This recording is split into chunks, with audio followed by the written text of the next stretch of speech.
கோலி talk Kollywood news. விஷால வியக்க வச்ச ஸ்ருதி ஹாசன். தமிழ், தெலுங்கு, ஹிந்தின்னு பரவலா நடிச்சிட்டு வரவங்க ஸ்ருதி. 7ஆம் அறிவு 3 படங்களுக்கு அப்புறம் தெலுங்கு, ஹிந்தின்னு பிஸி ஆயிட்டாங்க. அவங்க இப்போ ஹரியுக்கும் பூஜை படத்தின் மூலமா மீண்டும் தமிழுக்கு வந்திருக்காங்க. முக்கோண ஆக்ஷன் படத்துல ஒரு சிட்டி கேர்ளா நடிக்கும் ஸ்ருதி ஹாசனுக்கு 7ஆம் அறிவு படத்தை மாதிரியே இந்த கதையில முக்கியத்துவம் உள்ள கேரக்டரா. அது காரணமாகவே இந்த படத்தை அவங்க ஒத்துக்கிட்டதாகவும் சொல்லப்படுது. மேலும் படப்பிடிப்பு தளத்துல எப்பவும் சின்சியரா இருந்தாங்களாம் ஸ்ருதி.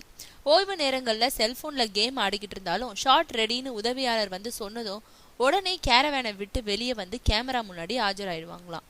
அதோடு எத்தனை பெரிய ஷார்ட்டா இருந்தாலும் சிங்கிள் டேக்ல ஓகே செஞ்சு கொடுத்துடுறாங்களாம் ஸ்ருதி ஹாசன். இதனால டைரக்டர் ஹரி திட்டமிட்டபடியே விறுவிறுப்பா படப்பிடிப்பு நடந்துச்சான். அந்த வகையில சமீபத்துல தொடங்கப்பட்ட பூஜை படத்தோட முதல் கட்ட படப்பிடிப்பு இப்போ முடிவடைஞ்சிடுச்சு. இதையடுத்து வழக்கம் போல தன்னோட பட கதாநாயகிகளோட திறமைய புகழ்ந்து தள்ளிக்கிட்டு தெரியும் விஷால் தன்னோட அபிமானிகள் கிட்ட ஸ்ருதி இவ்வளோ கற்பூரமா இருப்பாங்கன்னு நான் நினைக்கல, ஒவ்வொரு ஷாட்டையும் டான்னு முடிச்சு கொடுக்குறாங்க.